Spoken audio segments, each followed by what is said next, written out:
Good morning. Good morning. Good night, everyone. I hope you guys are doing good. This is part 2 of my series of trauma-informed schools, universal design for learning, which I'm digging deeper into my own pedagogy and my own perspective on best practices in teaching in a universally designed and inclusive way. Yes, it's trauma-informed, but it's mostly just inclusive. Like, this is just good teaching. And trauma-informed is kind of like the discipline thing. So I don't think, in general, really, you're also talking to a special ed teacher. So, just good teaching is inclusive teaching. So, in trauma-informed schools, that's just being a good teacher, okay? So it's part of what I talked about last week, which is universal design for learning. And if you haven't heard that yet, you will be able to listen to what I'm saying, but what am about to say in reference will make more sense. So if you go into the videos section of the Facebook group and go look in, I think the last time someone went live, see me, you can look at our universal design for learning discussion or talk. But today, I'm going to talk about polyvagal theory, okay, which is not what we talk about in education training for teachers at all. In fact, I had to learn this through my own stuff and through my own healing. But it applies to every student and child and human being that walks this planet, okay? So, polyvagal theory is, so I gotta get all my notes over here. And there we go. It was the theory that was created by Stephen Porges, okay, who is a distinguished scientist who works out of the Kinsey Institute at the University of Bloomington in Indiana, okay? And he developed polyvagal theory, okay? And so what he found was there was a biological order in the ways that humans respond to the world around them based on the autonomic nervous system, okay? The autonomic nervous system is our body's way of determining safety and risk in our environments. I'm going to go through this, and then I'm going to go through my little spiel on it.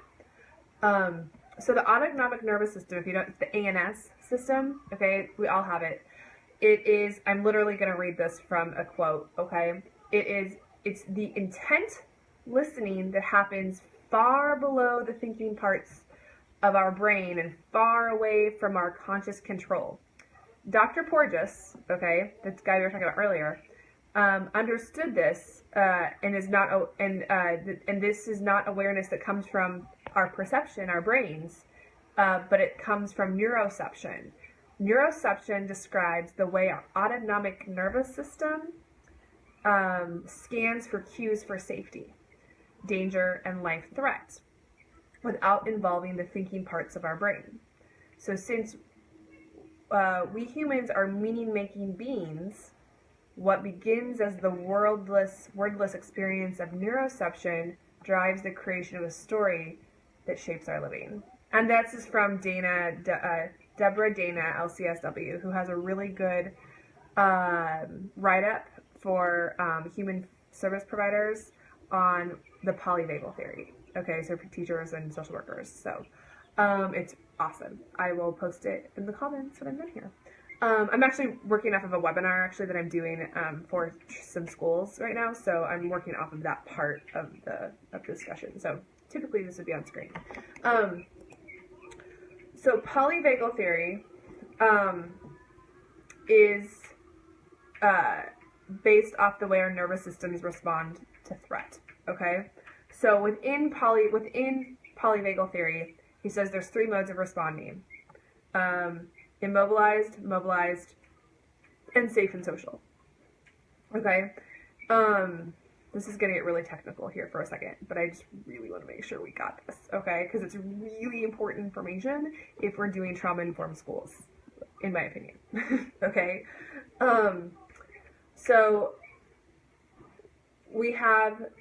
students either have 3 modes of responding to us, okay? They either respond to us in a safe and social way, which is how many of our students who don't come from lots of poverty and loss and trauma respond to us.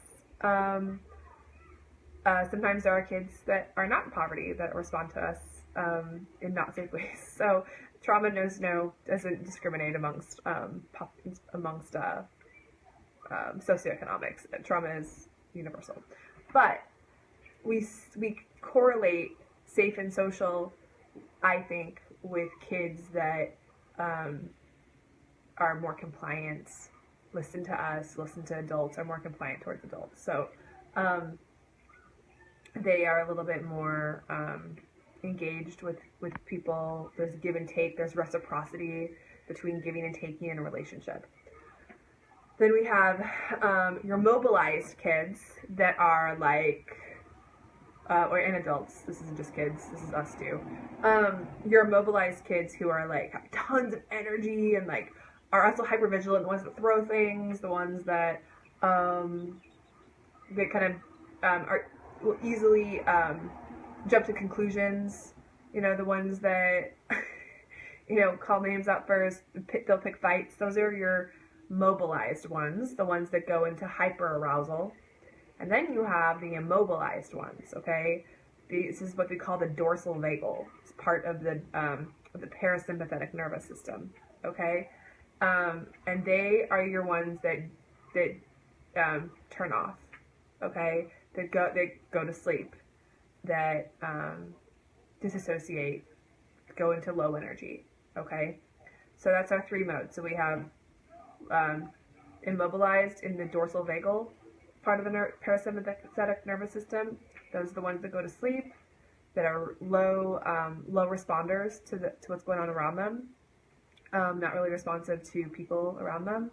Then you have the mobilized ones at the top of the spectrum that are hyper aroused by what's going on with them. That was me at one point in my life. Okay, some days still is. And then you have in the green zone, which is where learning happens. It's the only place learning happens. You have the safe and social, and that's the ventral vagal, okay, in the parasympathetic nervous system, okay? So that's that. So I'll post more. There's more talking about the I'm not going to go too deep into the parasympathetic nervous system because that's a little deeper in this knowledge, but just know that all learning happens. This is all you need to know right now. All learning cannot happen unless children are sitting safe and social in their parasympathetic nervous systems in the ventral vagal. Okay? That's what I'm going to say.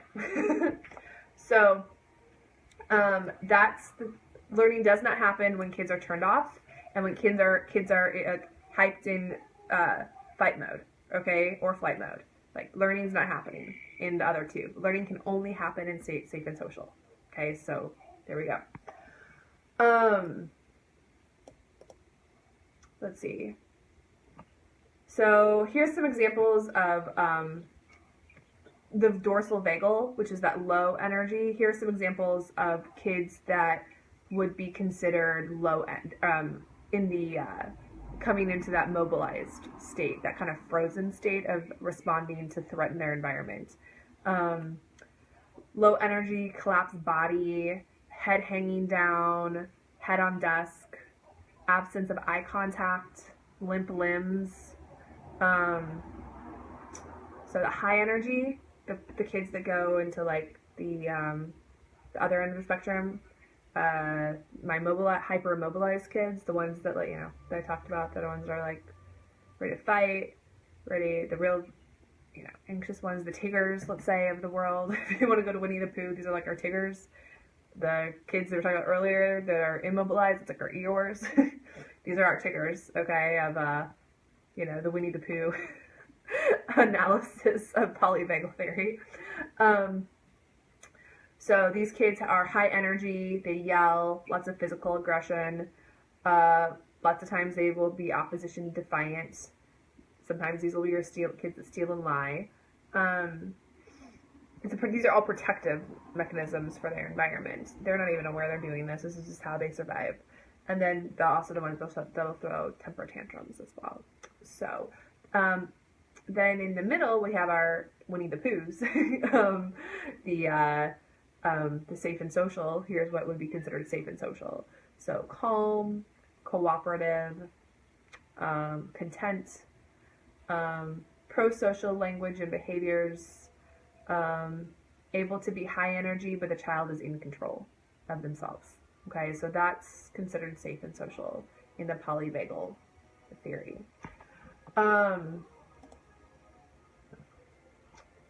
Okay, so that's, let's see if there's anything else on polyvagal theory before I go into yoga. I don't know if you knew I was going to go into yoga, but I am. So yoga in all of this, I'm talking about it because I bring yoga into my instruction. Yoga helps kids move into I wouldn't say move into safe and social, but it can make teeny tiny steps closer to safe and social if they're in the immobilized fields of responding to their threat, or their hyper immobilized field, the Tiggers of the world. Yoga can help sort of dig into that parasympathetic nervous system, okay, and kind of engage them into their bodies.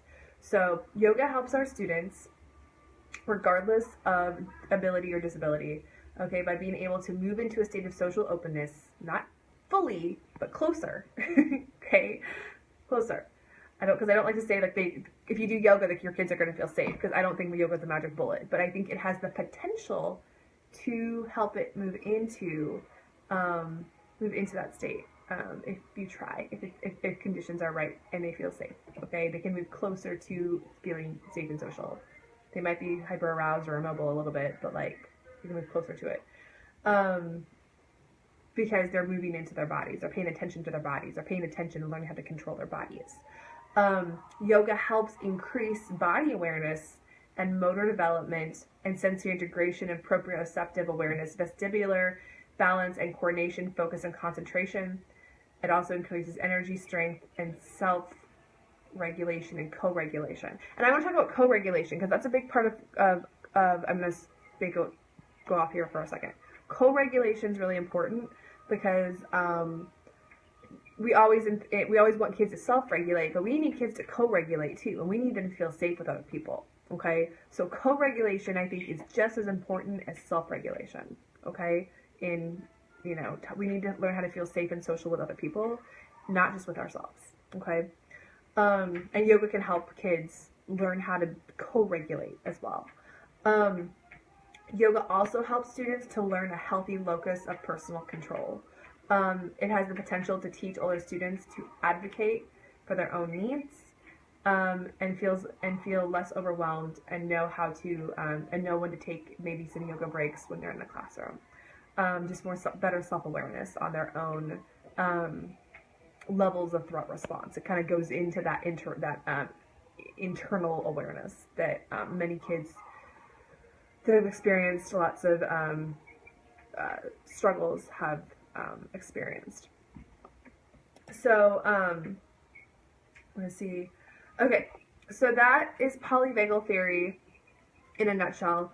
My own piece on this is I think it's really important for educators to understand that understand their polyvagal theory responses, and understand when they're hyper aroused or they might be in fight, flight, freeze as well. I think learning those internal body responses ourselves makes us more responsive to our students' responses to threat as well. And we all have them. We have various degrees of them, and we have them. And I think sometimes those of us who have worked, who are working in what I call resilient communities, or communities where there's high prevalence of trauma, I think sometimes we get out of our bodies, and I did several times this week actually. I noticed it, and we go into this kind of disassociative control state, and I think sometimes being aware of when we're in those states, we can be responsive in reading our student states as well. I think just understanding, like I said, polyvagal theory in ourselves and polyvagal in our students is what helps us. That's the foundation, and then after we have that foundation, we can build our really good intuitive instructionals teaching style on that, where we're responsive, we're teaching curriculum, but we're also seeing how our students are responding to the vibe we give off, okay? So that's polyvagal theory in a nutshell. Next week, I think I'm going to go a little bit more into, I think I'm just going to share more about how I embed yoga into my personal practice and teaching. I'm going to like get off of trauma informed and go straight into like special ed world and just talk about what we do, okay? Actually, all these things I'm talking about right now are actually a part of a webinar that I'm doing. So I'm going to venture into that a little bit more and talk more about how we bring yoga into my instruction, okay, in general. But we bring it in because we know our students need polyvagal theory, and we need to be in that, we need to go be in the, what's it called, the ventral vagal green space in the parasympathetic nervous system in order to learn, okay? So with the ventral vagal, that's the space for learning. So we need to know, my students just need it a lot. So anyway, that's it. I'll talk to you next week about how I've brought yoga into my one-on-one instruction, and a little bit with maybe some fitability stuff as well. But we'll talk more about that. All right, thanks everyone. Bye.